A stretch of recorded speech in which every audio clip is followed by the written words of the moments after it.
오늘도 들려줄게요. 먼 옛날부터 전해오는 이야기, 하늘의 선물입니다.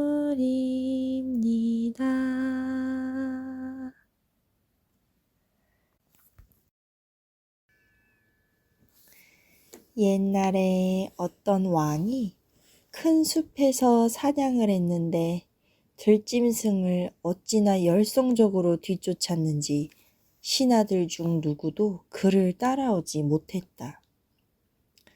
저녁이 되자 왕은 멈추어서 주위를 둘러보고 길을 잃었다는 걸 알았다.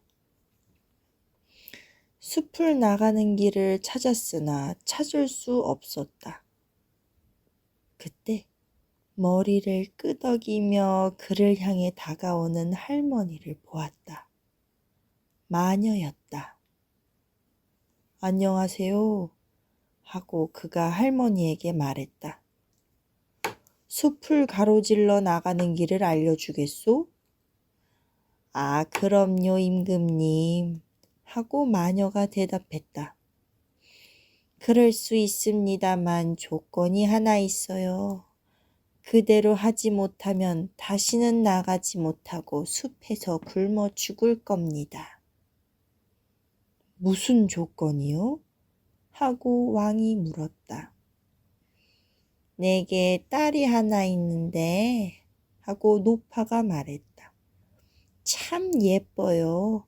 임금님이 이 세상에서 다시 찾을 수 없을 만큼. 그리고 임금님의 아내가 될 만해요. 그 애를 아내로 맞으시겠다면 나가는 길을 알려드리지요. 왕은 내심 겁이 나 그러겠다고 했다. 노파는 그를 집으로 데리고 갔다. 딸이 불가에 앉아 있다가 기다렸다는 듯 왕을 맞이했다. 매우 예쁜 건 왕도 똑똑히 보았지만 여전히 그 딸이 마음에 들지 않았고 남모르는 두려움 없이는 바라볼 수가 없었다. 그 소녀를 들어 말에 태우자 노파가 길을 알려주었고 왕은 다시 성에 이르러 결혼식을 올리게 되었다. 왕은 이미 결혼을 해 첫 아내에게서 7 아이들을 두었다. 사내아이 6과 여자아이 하나였는데 왕은 그 아이들을 세상 무엇보다 사랑했다. 왕은 새어머니가 잘 대해주지 않고 심지어 상처를 줄까 두려워 아이들을 숲 한가운데 있는 외딴 성으로 데려갔다. 성이 숨겨져 있고 가는 길을 찾기 힘들어 점쟁이 여인이 놀라운 성질을 지닌 실뭉치를 주지 않았더라면 왕도 찾지 못했을 것이다. 그걸 앞에 던지면 실뭉치가 저절로 풀려 왕에게 길을 알려주었다. 그러나 왕이 사랑하는 아이들을 워낙 자주 방문해 그가 없는 것이 왕비의 눈에 띄었다. 왕비는 호기심이 생겨 왕이 숲속에서 혼자 무얼 하는지 알고 싶었다. 왕비는 하인들에게 많은 돈을 주었고 하인들은 비밀을 말해버렸다. 길을 알려주는 실뭉치 이야기도 했다. 그러자 왕비는 안달을 하다 마침내 왕이 그 실뭉치를 어디에 보관하는지 알아내어 흰 비단으로 작은 셔츠를 만들고 어머니에게서 배운 대로 마법을 꿰매어 넣었다.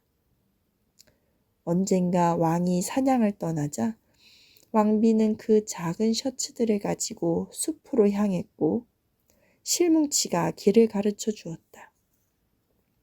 멀리서 누가 오는 것을 본 아이들은 아버지인 줄 알고 기쁨에 가득 차서 뛰어가 맞이했다. 그때 왕비가 아이들에게 작은 셔츠를 하나씩 던졌는데 그것이 몸에 닿자 그들은 백조가 되어 숲 너머로 날아갔다. 왕비는 아주 흡족해서 집으로 돌아가서 의붓 자식들을 떨쳐버렸다고 생각했다. 그러나 소녀는 오빠들과 함께 달려나가지 않았고 왕비는 소녀에 대해 알지 못했다. 다음 날 왕이 아이들을 찾아왔는데 소녀 말고는 아무도 보지 못했다. 오빠들은 어디 있니? 하고 왕이 물었다. 아, 아버지! 하고 소녀가 대답했다. 오빠들은 떠났어요. 저만 혼자 남겨두고요. 그리고 작은 창문에서 어떻게 오빠들이 백조가 되어 숲 너머로 날아갔는지 보았다고 왕에게 말했다. 그들이 마당에 떨어뜨린 깃털도 보여주었다. 왕은 슬퍼했지만 왕비가 그런 못된 짓을 했으리라고는 생각하지 못했다. 그리고 소녀마저 빼앗길까 두려워 데리고 떠나려 했다. 그러나 소녀는 새 어머니가 두려워 그날 밤만이라도 숲속 성에 머물게 해달라고 왕에게 청했다. 가엾은 소녀는 생각했다. 여기 더 오래 머물면 안 돼. 가서 오빠들을 찾아야겠어. 밤이 오자 소녀는 도망쳐 곧장 숲속으로 걸어 들어갔다. 밤새도록 걸었고 마침내 지쳐서 더는 걸을 수 없을 때까지 다음 날도 계속 걸었다. 그러다 오두막을 발견하고 들어가 보니 6개의 작은 침대가 놓인 방이 있었다. 그러나 감히 그중 하나에 눕지 못하고 밑으로 기어들어가 거기서 밤을 보내려고 딱딱한 바닥에 누웠다. 해가 곧 지려고 할 때 술렁이는 소리가 들리더니 백조 6마리가 창문으로 날아들어오는 것이 보였다. 백조들은 바닥에 내려앉아 서로 불어주어 기타를 다 날려버리고는 셔츠처럼 백조의 가죽을 벗었다. 그러자 소녀는 오빠들을 알아보고 기뻐하며 침대 밖으로 기어나왔다. 오빠들도 동생을 보자 소녀 못지않게 기뻐했다. 하지만 너는 여기 머물지 못해 하고 오빠들이 말했다. 여기는 강도들 소굴이고 그들이 돌아와서 너를 죽일 거야. 오빠들이 지켜줄 수는 없어? 하고 동생이 물었다. 그럴 수는 없어 하고 오빠들이 대답했다. 우리는 저녁마다 15분 동안만 백조의 가죽을 벗고 사람의 모습을 할 수 있어. 그 다음에는 다시 백조로 변해. 오빠들이 마법에 풀려날 방법은 없을까? 동생이 울며 말했다. 아, 안 돼. 하고 그들이 대답했다. 조건이 너무 어려워. 6년 동안 너는 말을 해도 안 되고 웃어서도 안 돼. 그 기간에 별 같은 꽃으로 우리를 위한 셔츠 6벌을 지어야만 해. 단 한마디라도 네 입에서 나오면 모든 일이 허사가 돼. 이 말을 하고 15분이 지나 오빠들은 다시 백조가 되어 창밖으로 날아갔다. 소녀는 목숨을 걸고라도 오빠들을 구하기로 굳게 결심했다. 소녀는 오두막을 떠나 숲 한가운데로 가서 나무 위에 앉아 밤을 보냈다. 다음 날 아침, 소녀는 별꽃을 모아다 바느질을 하기 시작했다. 누구와도 이야기하지 못했고 웃을 마음도 없었다. 소녀는 거기 앉아 일거리만 보았다.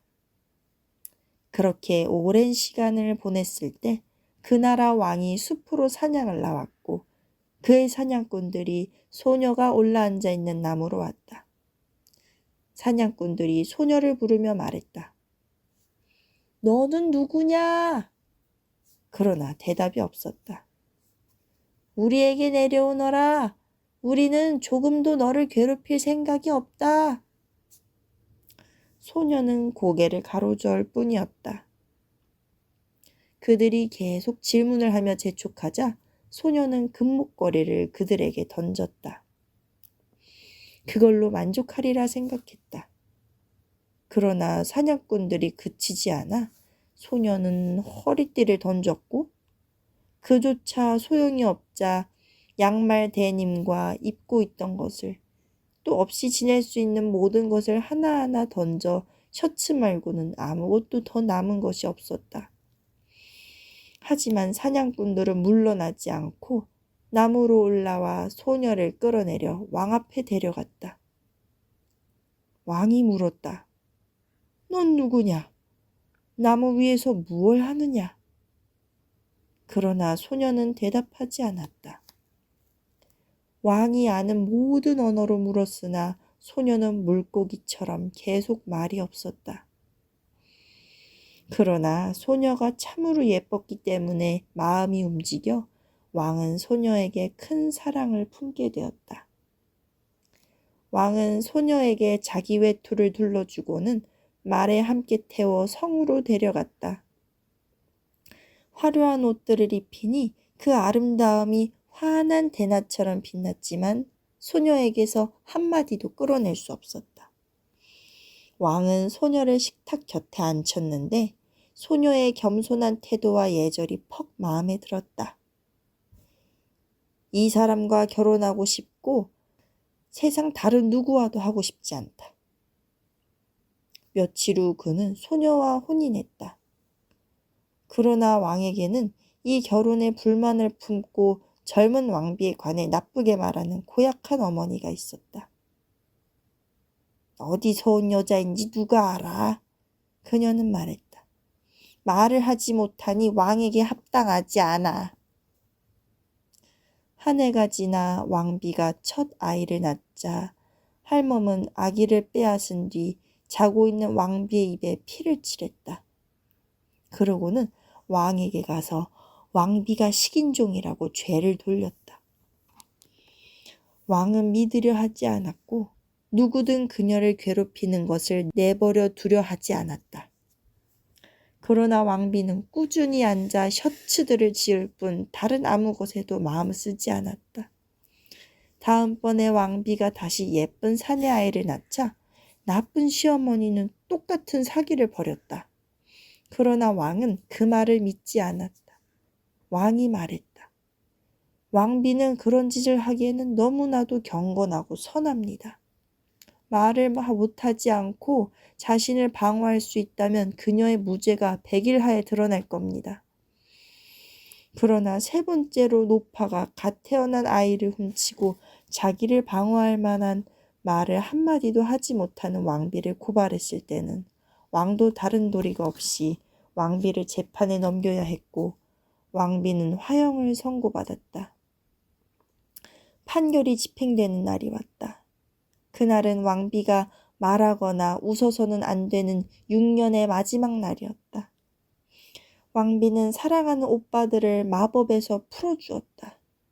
6벌의 셔츠가 완성되었고 마지막 셔츠의 왼쪽 소매만 아직 달지 못했다. 그리하여 장작더미로 인도되었을 때 왕비는 셔츠들을 팔 위에 걸쳤다. 왕비가 높은 곳에 서고 불을 막 붙이려 할 때 그녀가 돌아보니 백조 6마리가 허공을 가르며 날아왔다. 그러자 왕비는 오빠들의 구원이 가까운 것을 보고 가슴이 기쁨으로 뛰었다. 백조들이 부드럽게 곡선을 그리며 그녀에게 날아와 내려앉자 왕비는 그들 위로 셔츠를 던질 수 있었다. 셔츠가 닿자 백조의 깃털이 떨어져 나가고 오빠들은 원래 모습으로 그녀 앞에 서 있는데 다들 기운차고 잘생겼다. 막내 오빠만 왼쪽 팔이 없고 그 대신 등에 날개 하나가 달려 있었다. 그들은 얼싸안고 입을 맞추었다. 왕비는 몹시 놀란 왕에게로 가서 말했다. 사랑하는 여보, 이제 나는 말을 해도 되고 당신께 내 죄 없이 무고를 당했다는 걸 밝힐 수 있습니다. 그러고는 새 아이를 빼앗아 감춘 왕비의 속임수를 들려주었다. 그러자 아이들이 돌아와 왕이 크게 기뻐했고 나쁜 시어머니는 벌로 장작더미 위에 묶여 죄가 되었다. 왕과 왕비는 6 오빠들과 함께 긴 세월 행복하고 평화롭게 살았다.